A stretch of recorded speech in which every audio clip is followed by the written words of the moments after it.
Good morning, good afternoon, and good evening to everyone who's joined us today. Welcome to Cultural Global Lab's first free webinar. We are so pleased. Welcome, welcome. We will be speaking today on how the intercultural lens can benefit the tourism industry and the travel experience. My name is Marcia Warren Edelman. I am the Chief Coordinating Officer of Cultural Global Labs. I am joined today by Lori Welch, who's our Chief Facilitation Officer. Thank you, Lori. She will be handling all the behind the scenes technical issues, which we hope we will have zero of during this webinar. And I'm also joined by Antimo Cimino, who is our Chief Visionary Officer, the man with the idea, who brought Cultural Global Labs into being. We're so happy to be part of his leadership team. And our speaker today, Michelle Taylor-Posey, and she is coming to us from Italy. So give us a big wave. Hello. I will go into... Buongiorno. Buongiorno, Michelle. Buongiorno. Buonasera. Buonasera. Today we're going to be doing a little bit of a mix of conversation. We have a presentation, and we're going to be holding some time at the end of the webinar for questions and answers. Since we have folks that that we can see on the screen, we're hoping to go ahead and let everyone join us at the end for maybe a little bit more of a relational question and answer session. However, if questions come up during the presentation and the webinar itself, please put them in the chat room, and I'll be keeping track of those questions, and I'll try to bring them into the conversation during the webinar. And if not during then, we'll do it at the very end as well. So welcome, everyone. We're super excited to do this for you today. Let me go ahead and give you a little bit of background on your two presenters today. I will go first with Michelle, since she's going to be our subject expert. Michelle Taylor-Posey holds a master's in intercultural relations, currently living in Italy. She spent 16 years at Nike in supporting vice presidents, VPs, organizing events, and onboarding foreign-born employees, then decided to quit her job and move to Italy, a dream that many of us have had, I'm sure.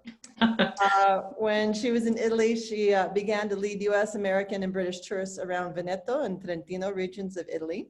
And I believe that at that point, even before then, she probably fell deeply in love with Italy, discovered an appreciation for its history, and as a true interculturalist, probably started to appreciate the history of the US at the same time and started to hold both of those experiences together, was able to share that with the people that she works with. Antimo holds a Master of Arts in Intercultural Relations from the Intercultural Communication Institute, has 20 years of experience in event planning and program management, spent 9 years working in leadership development for Mercer, the world's largest human resources consulting firm. And 7 years ago, his passion for diversity, leadership development, wellness, travel, and languages came all together in the launch of his travel company called Vumago, which you might be familiar with. It's a company specializing in experiential and intercultural travel. And then this year, actually 2017 was when he had the vision for CGL, for Cultural Global Labs. This year it became a reality, and we are here able to present this to you today. So those are our two main speakers today. I will be facilitating the conversation. If you have any questions for us, again, please put them in the chat room, or you can write them down and hold on to them until we get to the end of the conversation. But I would like to turn it over to Antimo. And welcome again, everyone. Thank you for joining us.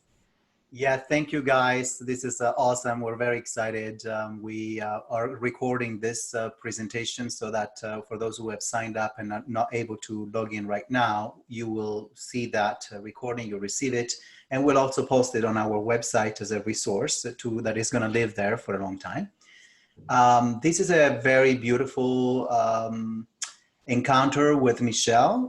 Amazing enough, she has lived in Portland, where I live. She has worked for Nike, and she holds the same master's degree as I. And we traded places. She went back to my home, and I'm stuck. So it is a pleasure to talk about this topic because think about it. Whether you are a tourist or a traveler or an adventurer, or anyone who was actually going to another country, we have to bring awareness to the fact that we are going to be visitors in that culture. Isn't that the truth, Michelle? It's so true. It's often forgotten that we're in someone else's home, not literally their home, but in their homeland, and we have to keep that in mind. Yeah, in fact, you bring a good point. You said we're in someone else's home. And if you, for a minute, think about when we are in our own culture, in our own country, and we are going to be guests into someone else's home for a dinner, for a gathering, right? Do we do anything different? And if so, what is it? I would assume that we don't have to go across a cultural divide because we are in our own culture, in our own country. We just have to be aware of the fact and behave in a certain manner because we are guests in someone's home. Well, the same approach we could take when we go travel, knowing that we're going to be guests in another culture.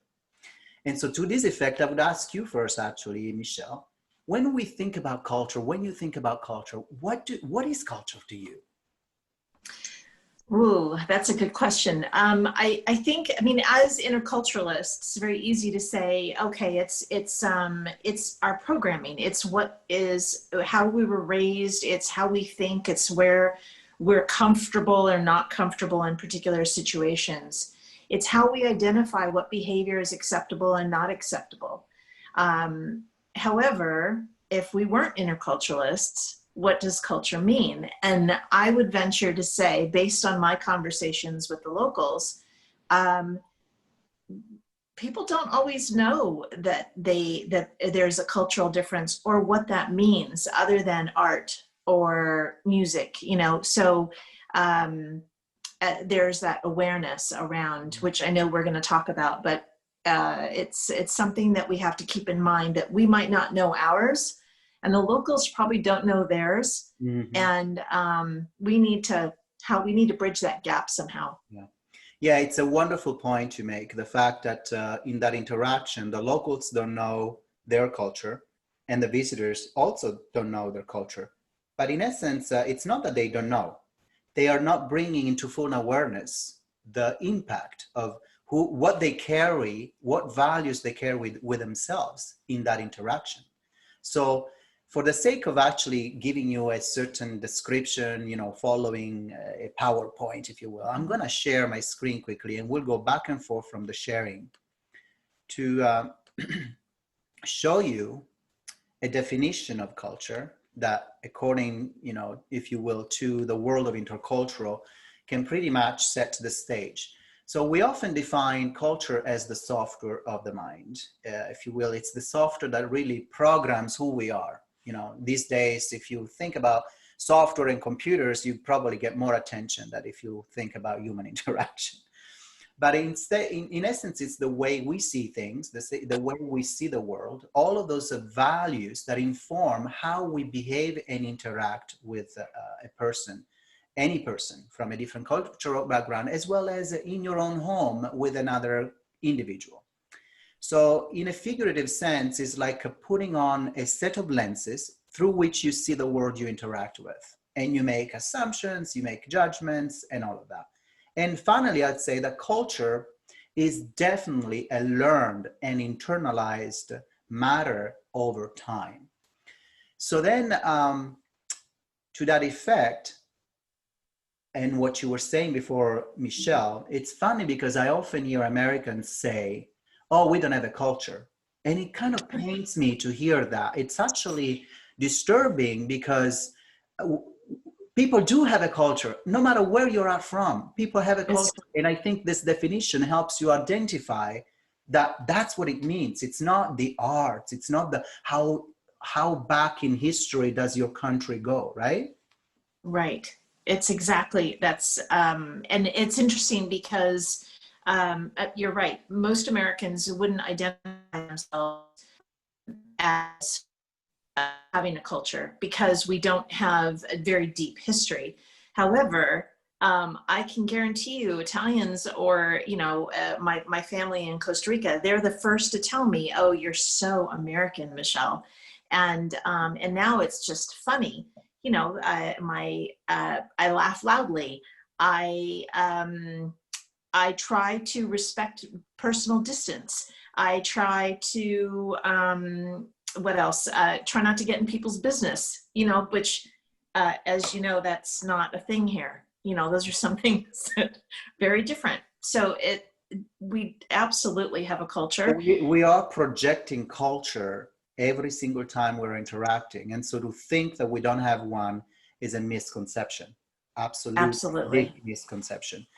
And then there's this other aspect that I'm going to go into the next slide here soon, that when you are interacting with another culture, no matter where you're at from, people have this mindset that says, well, if you treat everybody like you want to be treated, you should be just fine. And that typically in our field is known as the golden rule. Mm-hmm. And it's not that that's not a good starting point, right? Because I think starting from commonality, similarities is definitely a healthy starting point. But that's not the end of the road. In fact, when we are entering that idea of how do you treat another person from another culture is not the golden rule, the best rule. It's actually what I call, or we call in the field, the platinum rule. So here it is. So you see the golden rule on one side, which pretty much says, treat others like you want to be treated. The platinum rule says, treat others like they would want to be treated.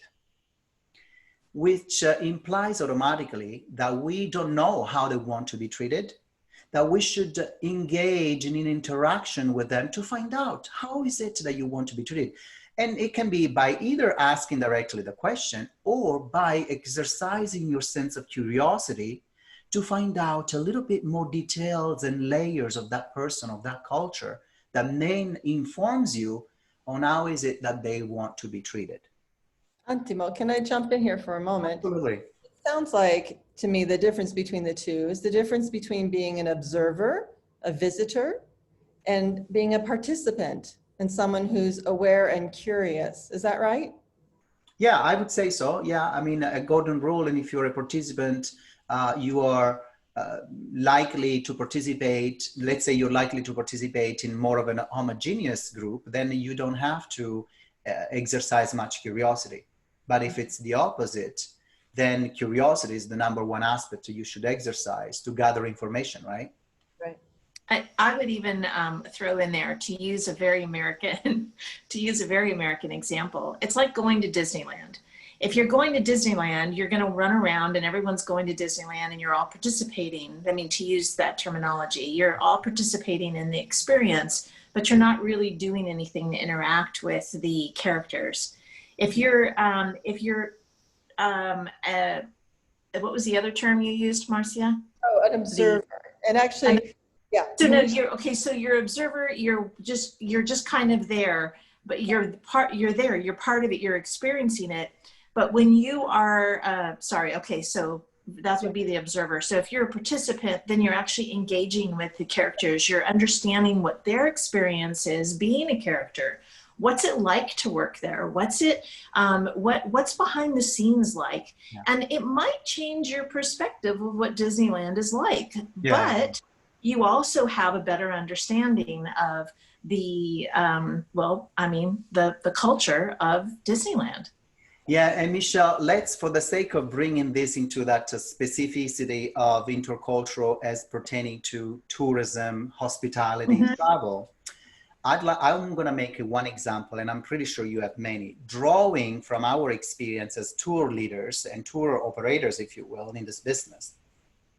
But it is interesting to me how many times I have watched clients who want to go shopping, and they are eager to spend their money. They're eager to contribute to the local economy. They're eager to get things that they can bring back home and feel like, oh, I have a piece of Italy with me. I bought this dress in Italy. All of those rewards that make you feel so good about having been to Italy, right? But then there's this disconnect that happens to drive. They are not applying the intercultural lens. They are not.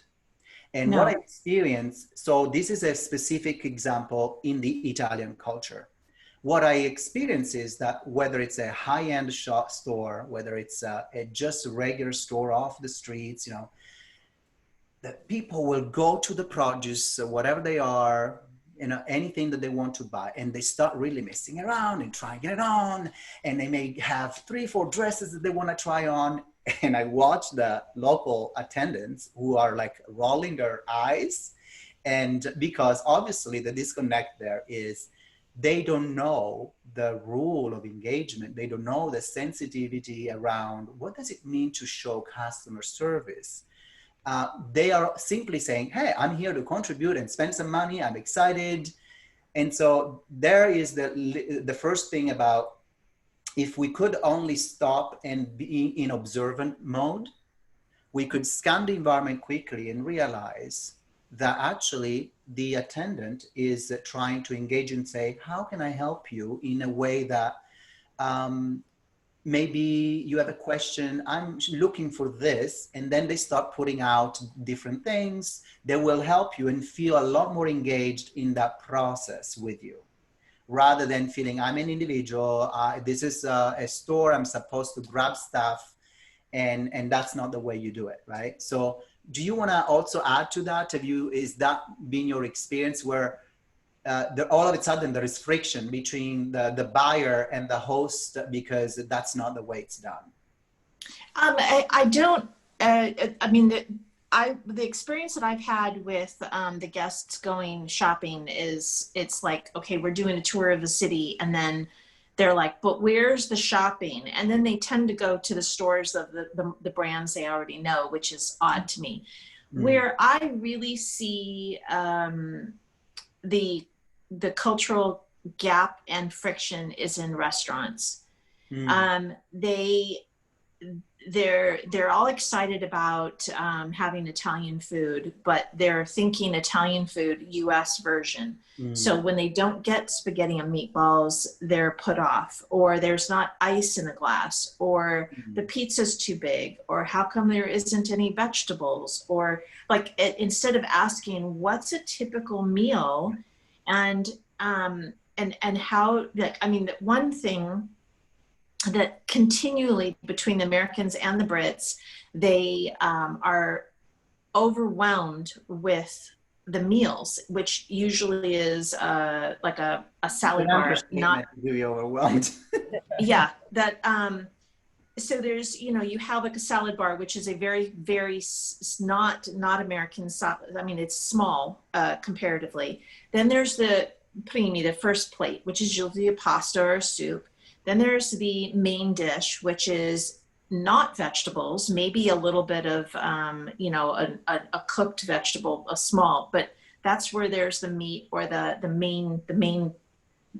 main dish. Yeah. And then there's dessert, and then there's coffee, so, you're there for a while. Both the Americans and the Brits are. No idea what that is and who that might be. I guess it will stop. It happened. So anyway, probably stop for a second for this to go away. We were hoping not to have any problems, but hey. One of your participants' phone is ringing. Yeah. This is the nature of Zoom. We're all in each other's homes, right? Yeah. Exactly. Hi, Mom. Can I talk to you later? So anyway, I think Michelle is bringing another, good point of the idea that here we go in another country to have a food experience, but we're bringing our set of values, and our expectation are filtering through those values and those expectations. So what does it mean to have a plate of pasta? Why don't I see the same amount of sauce, for instance? Because in Italy, we don't have the pasta swimming in sauce. It's actually pretty much the opposite, right? So that's where what we're saying has to come into place, to be in observant mode, into curious mode, right? I a multitude of other examples that we could give as an example to see where would it be beneficial to apply the intercultural lens. But I think we can go a little bit deeper to this notion of applying the intercultural lens, because it is not only useful for tourists or travelers that adventure to another country.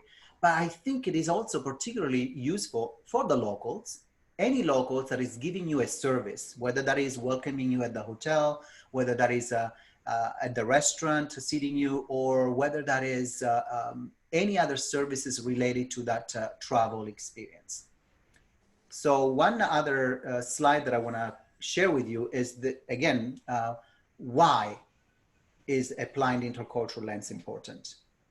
And partly because it allows us to start determining what is the cultural relevance here. Is it my set of values, or is it trying to understand where they differ between my set of values and the local set of values? What is the context? Who am I interacting with? Where am I interacting? Am I suspended judgment? You know, those are critical aspects of that. Mm-hmm.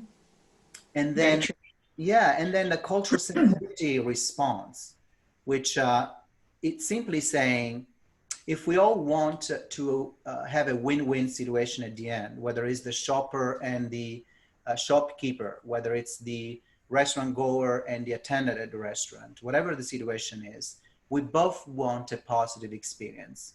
And so is it worth saying, am I missing something before having a reaction, instead of pushing your value onto the other person and expectation? Maybe saying, I wonder if I'm missing something. Anything you want to add, Michelle?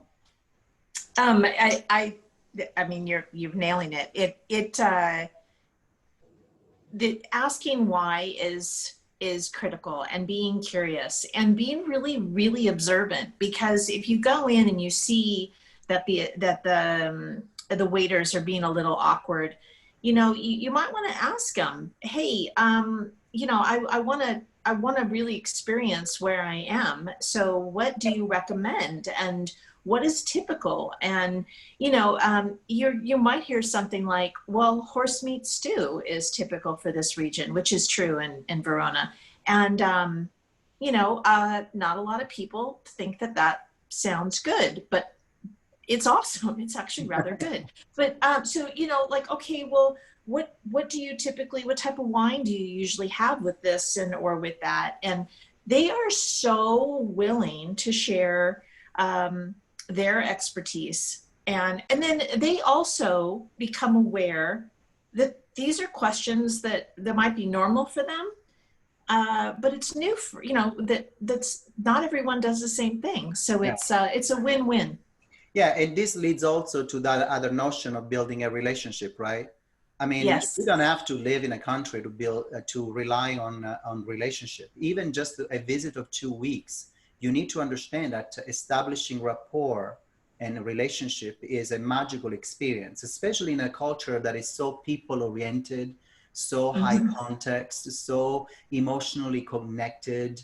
And so even when you enter the store, and if you actually engage the shopkeeper, you may have a conversation that leads to insights that will inform your interaction. Or you're in the streets and you sit at a cafe and you strike a conversation with the Italian sitting next to you. You never know where that leads, what insights you're going to have, what invitation you're going to have. They may even invite you to go have coffee at their house, you know? So the relationship building needs to be factored into your experience, because it allows us to understand the layers of that person, the emotions of that person's, the stories of that person's, if you will. And I mean, I would just take that, just one, sorry, Marcia, un momento, per favore. One thing on top of that is it's being not just curious, but you are taking a risk. And part of being open to other cultures is taking risks. You know, if you, most Americans are like, why are you talking to me? And why would I talk to someone? And I'm not going to their house. And I'm not exaggerating, this is typical American notion. But so it's like, okay, well, let's take a step back, you know, like, how do I know this person? Where are they asking me to go? Where, you know, like, and you just take a risk, and it's kind of, scary as hell. And then all of a sudden it's the best experience you ever had. Yeah. Marcia had something to add, I think. Yes. Listen to you all, I think I wanted to ask the two of you a question. How do you help your clients move from a place of a perspective of not asking questions, to getting to the point where they do feel comfortable to ask questions or become curious about where they are? Because it feels like to me, the barrier is that I'm putting this in quotes, I'm on vacation. All of this is a service to make my experience fabulous, right? I don't want to do any work, right?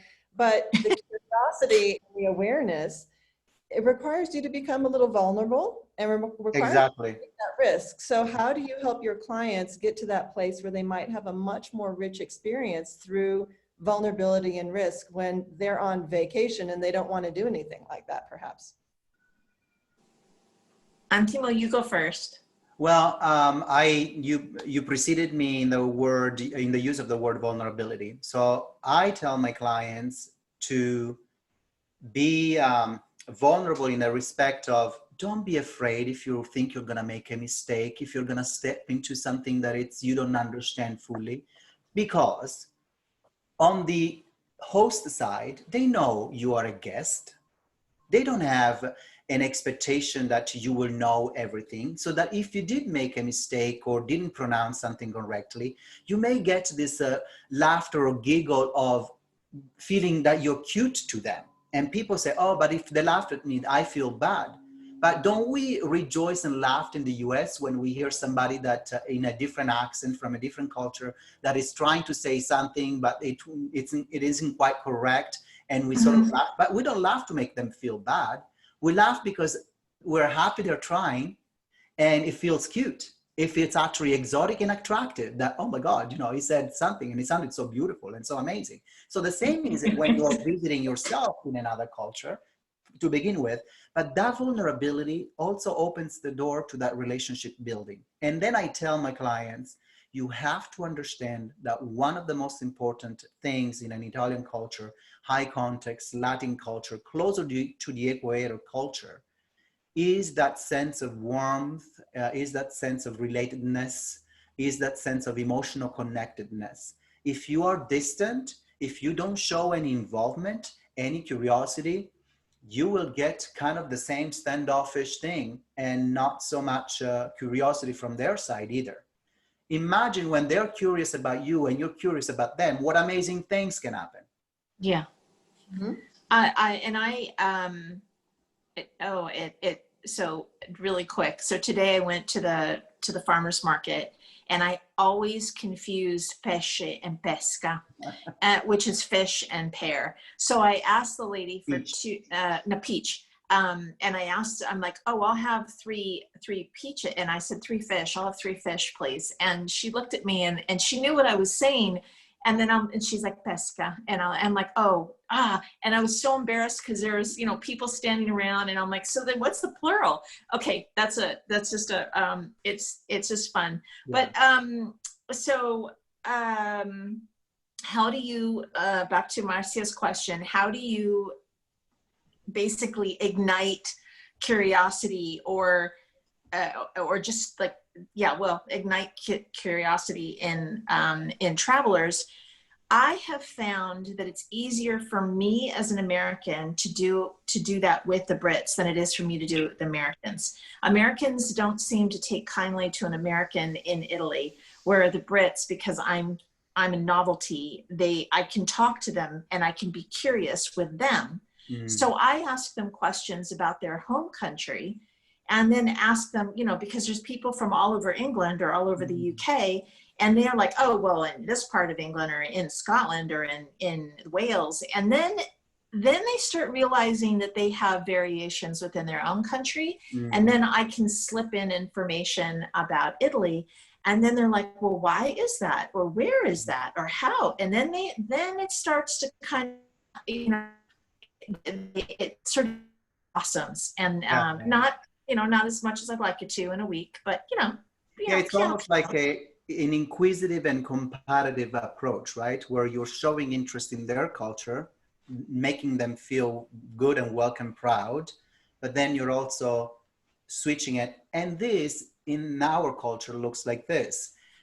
So yeah, so there, I think what we're also saying is that it is critical that both the visitor and the person helping that interaction be equally using cultural sensitivity and a cultural lens to make the experience better.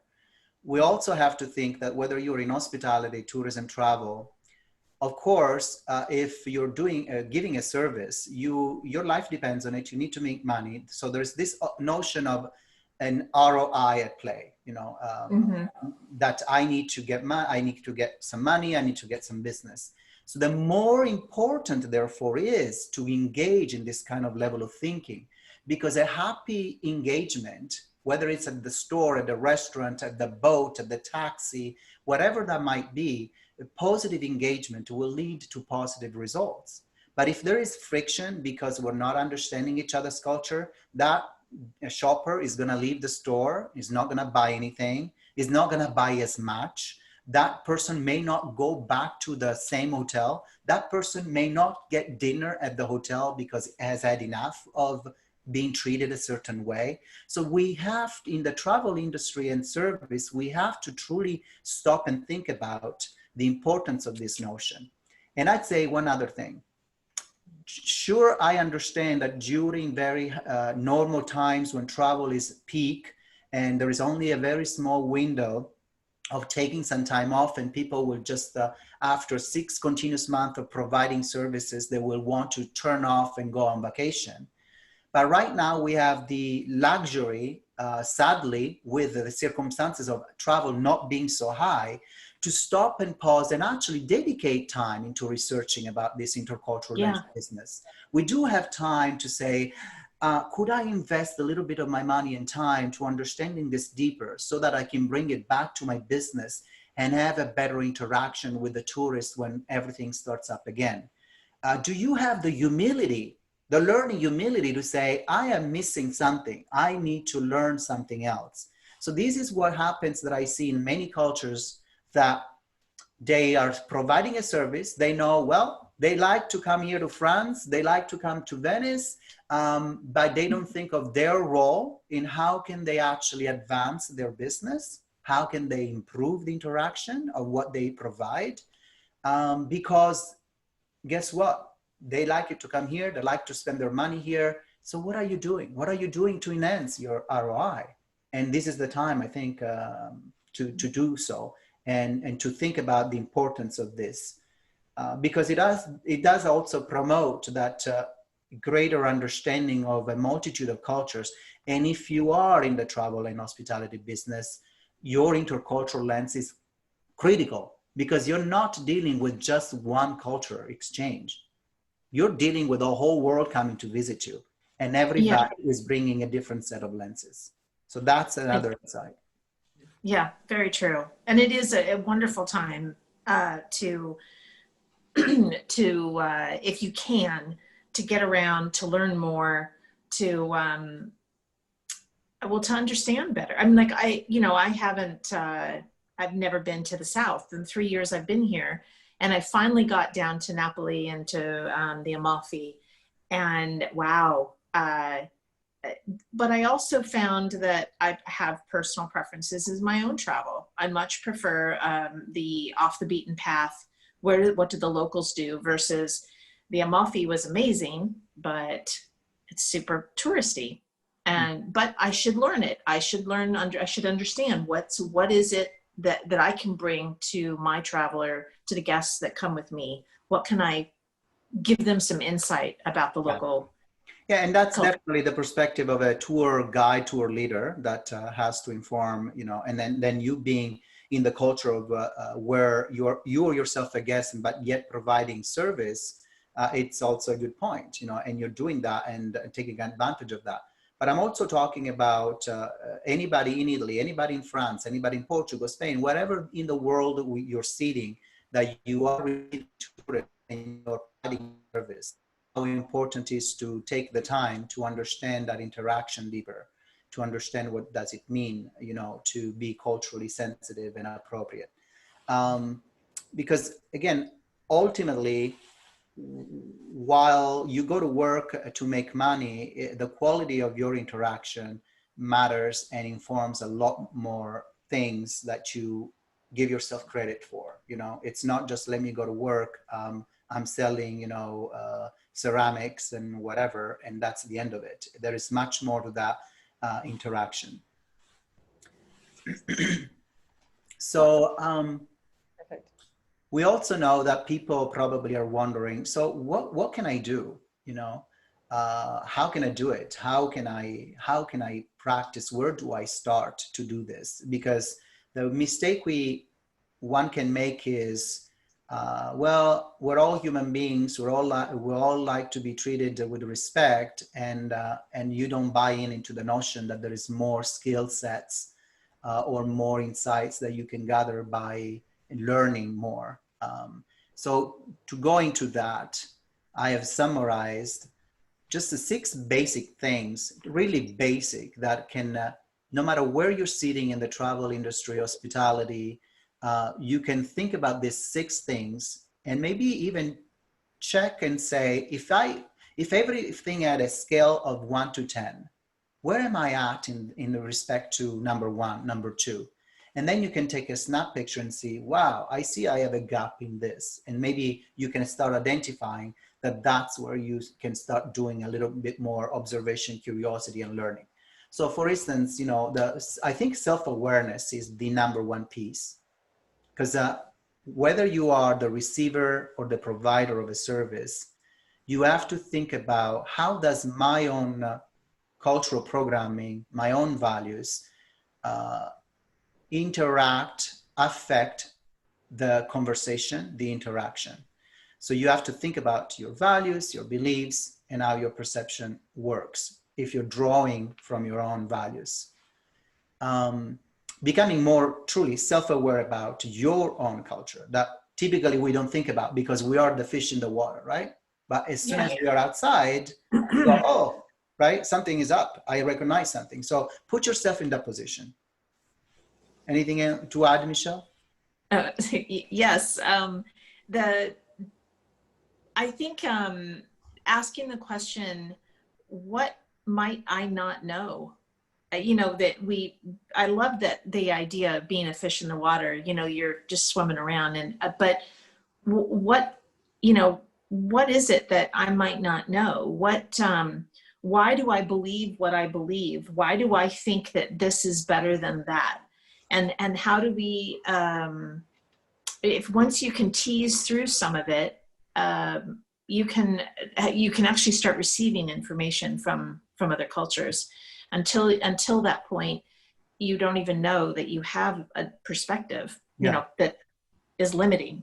And it goes both ways, because one useful example that pertains to this business that I'll give is, take, for instance, a tour guide that is in Italy, is passionate about history, architecture, and is taking you on a tour of whatever city, Venice, Rome, Florence, it doesn't matter.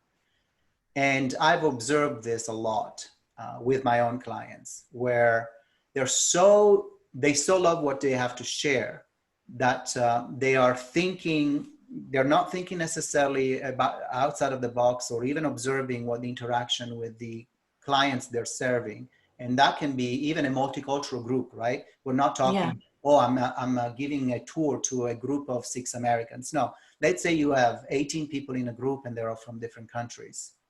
I noticed often that this guy that I'm describing is spending like 10, 15 minutes on the history, giving lots of family names and lots of dates and lots of events. And I'm watching the interaction and I'm seeing the crowd like glossing over or having difficulty even absorbing anything because they can't relate. So the Italian guide, on the other hand, is doing her job or his job about describing what they think from a European, perhaps, perspective.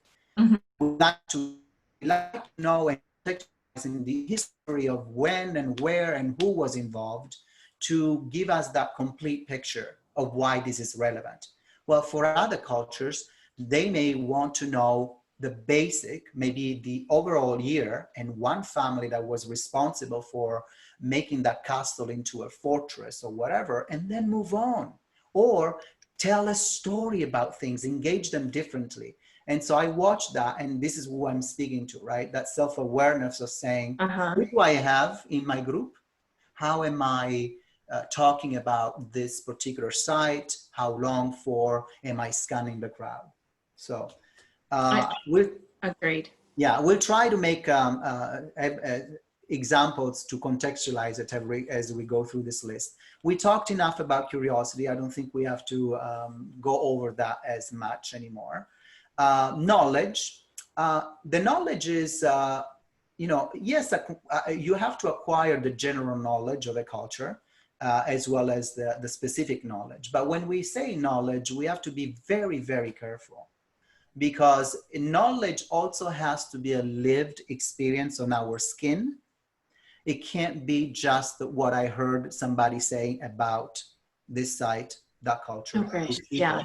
because it just continues to feed the stereotype that are not what you actually encounter in your interaction. And to also say that you may have an interaction or two, and they may confirm your stereotype, but is it really enough to have one or two interaction and say, this is what the Italians are like? No. This is what the Americans are like? No. And being flexible is the other. So the flexibility is a beautiful thing, because if you start from similarities, knowing that the end point is being more cognizant and rewarding the differences and integrating differences, is the fact that you have to be a flowy dancer, right? Taking turns, one and the other, observing, and then try to emulate, perhaps exercising curiosity, humility. But flexibility is important, because if you are rigid and thinking that everything should fit in a bucket according to your cultural value set, it's not going to work really well in that give and take interaction in a different culture. I can't impress upon that. I mean, all of these points are excellent, and flexibility is so important, because I know so many people that will travel and they have their, if they're traveling, you know, not in a tour group, but which is that's another issue, but they're just packed. We're going here, we're going there, we have an appointment, we're doing this, we're doing that. And particularly within Italian culture, yeah, that's not going to work. So you really have to almost hit the ground and say, these are things that we'd like to do. And then you just kind of go with it. Because you know what? One word you'll learn in Italy is sciopero. And there's a strike. Every day. We don't know when it is. And so you might not be able to get to where you think you're going to go on the bus or on the train, because so you just have to, you really do just kind of go. I can't believe how much I'm so laid back. I'm like, oh, I'm going to go to Verona. No, I changed my mind. I'll go in a couple of weeks. No, you know, it's all good. And the flexibility is a big part of Italian culture, you know, adaptability, improvising. So it's also your attitude, right? That you have to check on a constant basis. Where is your attitude coming from? From a place of expectation and comparison? Or is it coming from, hey, I just want to see how this works. Oh my God, you know, feeling that every encounter is a fun encounter rather than, well, this encounter didn't match my expectation, so I'm having a bad experience, you know. So attitude really is the ultimate determinant of how much fun or not you're going to have, right? I you know, when I walk down the street, or even here in the flat, when I have my windows open and you hear the Italians yelling at each other, I'm pretty sure that the locals think I'm a nut, aside from the fact that I'm the foreigner, but you know, I'm smiling. I have the biggest smile on my face, because it is so delightful to see the difference. one day, I know we're running on time, so one day I was walking, I was in Verona, and this car turned up one street, and a car was coming down the same street. It was too narrow for the two of them. They both parked their cars and got out of the cars and yelled at each other for 15 minutes because neither one of them was going to move. And I kept going because I kept walking, but I was watching. I was laughing out loud. I mean, this was highly entertaining for me. I have absolutely no idea what actually happened, but 15 minutes because I was waiting for the bus, so I got to watch. It was a show. So those are some. You really do have to have a good attitude about things. Well, I think we've done a pretty good job about checking all of these things, including the cultural humility that we have talked earlier about, that notion of asking continuously, what am I missing? Is there something up that I'm not understanding? And instead of escalating to, a point of being annoyed about something, ask yourself, am I missing something, right? So I'd say we can open the floor by asking Marcia if people have expressed any interest in questions. We can actually take questions, but we've kind of planted some seeds about what does it mean to apply the intercultural lens. And we'd love to hear if there is any service provider or travelers logged in that would like to ask questions. Yeah, I've been tracking the chat room. I haven't seen any questions pop up. It might be because folks are waiting to the end to maybe join in personally. So I'd like to go ahead and open up the feel free to unmute if you have a question for either Antimo or Michelle, and let us know actually the work that you're doing, and if you've encountered any of these same situations, and perhaps how you've handled that. Anyone? And as people muster up the courage to ask questions, which I hope you do, just know that if you are a travel guide, a travel business, a travel provider, you work in hospitality, and we've engaged your interest in understanding more about this, we just scratched the surface. Please, feel free to contact us. There is information on the screen right now to contact Cultural Global Labs. Michelle and I would be more than happy to put together that is specific to your needs in terms of helping you understand all of this notion about intercultural competence, intercultural lens, and both from a specific to a general standpoint. Of course, specific to Italy in this case, because Michelle is in Italy, I'm Italian, and perhaps, the two of us have very good comparative data. Maybe, just maybe. I would offer up a question if I may. Yeah. First of all, good to see everybody. Thanks so much for facilitating this free webinar. Marcia, good to see you again. I was a student in Marcia's workshop in Santa Fe there. So good to see you again, and good to meet the rest of you.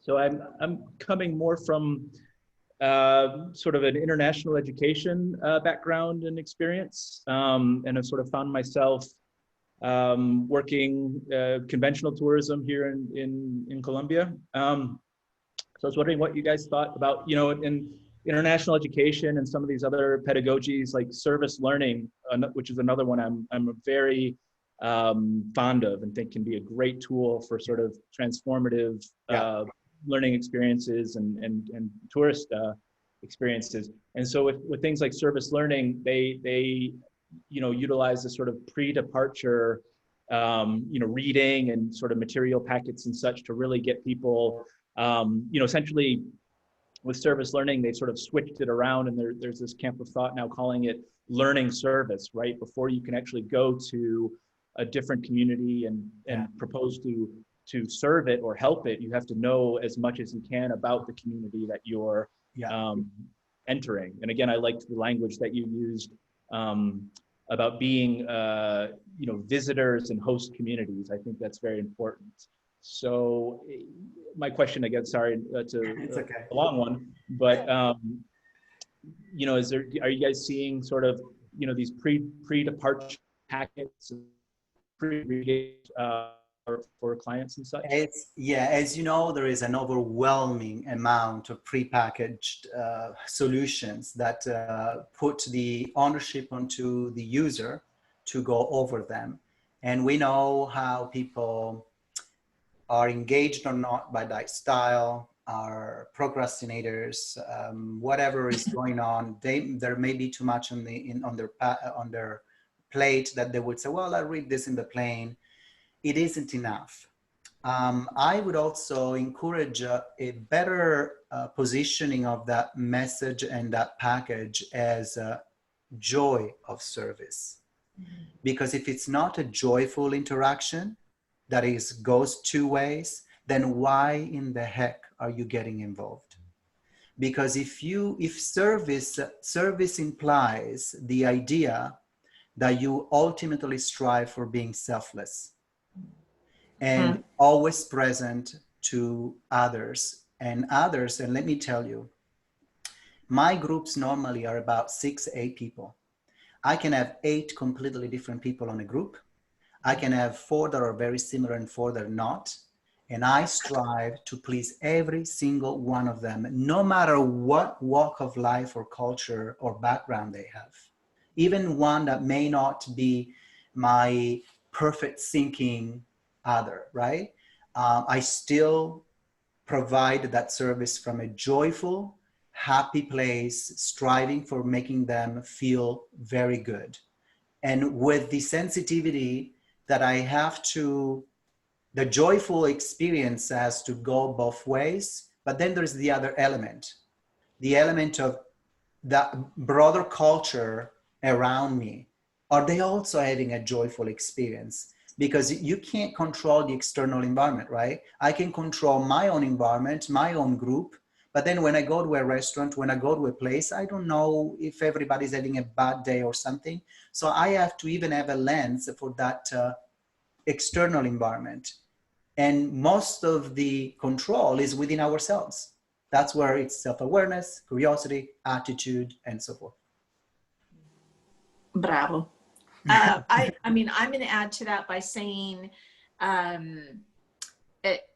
everything Antimo said, just adding one more layer is the traveler or the person who is doing the service learning or the learning service, are they going to learn and to provide, like, okay, so where am I'm not making myself clear. I worry about the service learning if they think they're going to save this culture or this society or this community, if that's the wrong attitude to have, because they don't need to be saved. And that's the cultural lens. If the traveler is going and they think that they're coming from a better culture and they're going to go do some good and save the world, that I have a problem with. So that might be also a prerequisite, is what exactly it is, what do you think you're going to do? And to Antimo's point, you're going to give them your time and how they need you to give it, not how you think they need you to give it. Yeah, and ultimately to answer Simon's question more directly too is, I wouldn't just give them a little packet of do's and don'ts or things that they should know. I would want to interact on a personal basis with these people going on a service learning program, because I can see where they're coming from. I can see their apprehension, their emotions, their questions through a face-to-face interaction. And that gives me a lot more information of what is that they need from me. How can I empower them for the experience that they're going to embark on? Without that, I'm simply giving them a piece of paper and wishing them good luck. Mm-hmm. Go ahead. Sorry, I very much agree. I guess I wasn't totally clear either. I've sort of deviated a little bit away from the international education service learning world, and I'm taking sort of that unique skill set and now applying it to tourism, more specifically sort of adventure tourism here in Colombia, riding bicycles and things like that. But it's provided a really interesting all come from multicultural. I'm Colombian born, raised in the United States, and I've been living sort of off and on back here in Colombia for the last couple decades. I'm sort of, you know, a local foreigner, if you will. Wow. And so Powerful.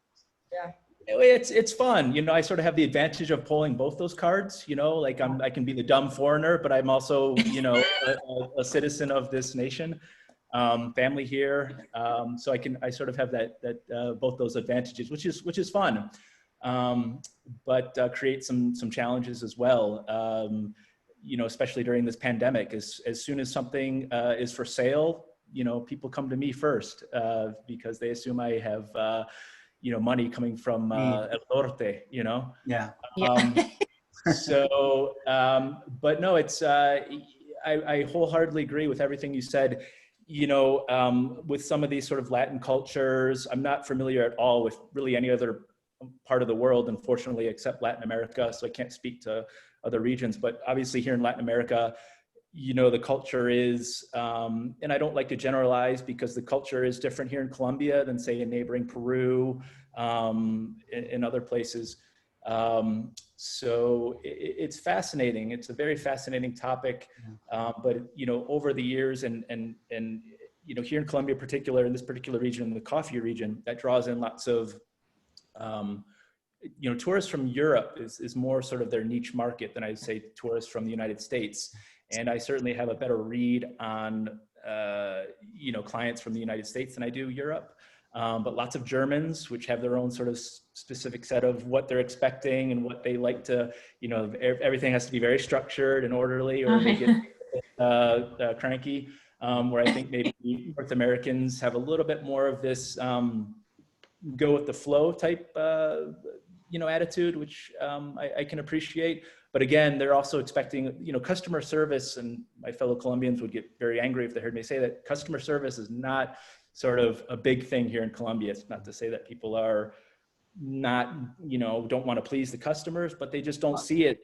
And we have to define customer service, right? Because that will look very, very different from one culture to the other. So that's, again, this implies that whether you are the provider or the receivers, understanding what customer service looks across a variety of cultures will inform to do your job better, will inform your level of success you obtain in providing that service or not.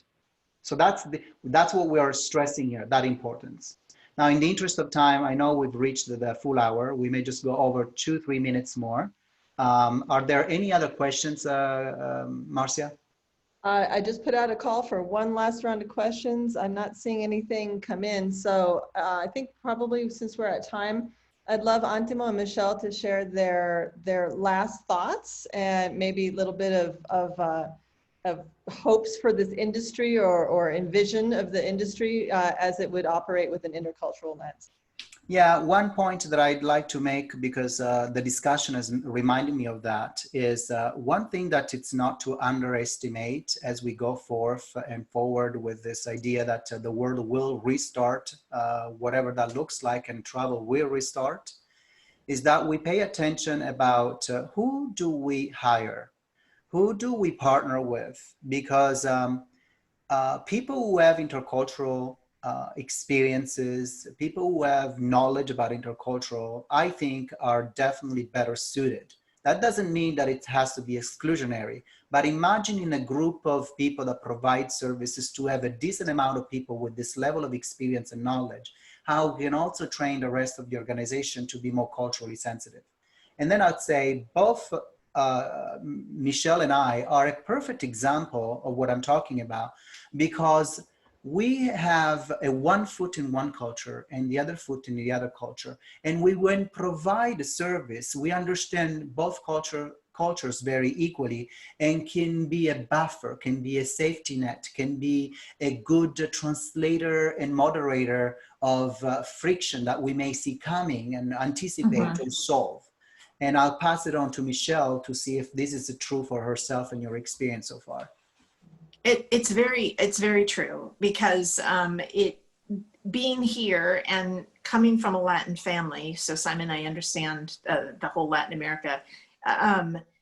there are a lot of differences, but the fact that I can look through across the different cultures and go, okay, I see where there could be a potential issue, and then giving my travelers a heads up that, hey, we're going to be going here, and this is what you can expect, and if you have questions, let me know, and ask me, or to the service provider, where we're going, hey, we got a group coming in, and I need you to be aware that this group, and maybe I see that I have difficult people, and I want to call them and go, hey, I need you to have your best people on hand to help with this group. So those are just a couple of quick observations. Yeah, and as you can see, these examples are perfect for the whole industry to think about. The last slide you see is how you can reach us. We want to thank everybody who participated. This is being recorded, will be put on our website. We encourage you to sign up for the newsletter, stay connected with us. This is the beginning of something very exciting, we promise you. And when we can travel again face to face, do join our events that are going to be around the world. The next one, in a cultural sense, is going to be in Italy, in southern Italy, near my hometown in Lecce, and it's in June 2021. So thank you, everyone. Any last comments from anybody? And then we can say ciao, everyone. Ciao tutti, grazie. Thanks, everyone. Thank you so much. Thank you so much. Thank you, guys. Thank you. Michelle, you can probably stay.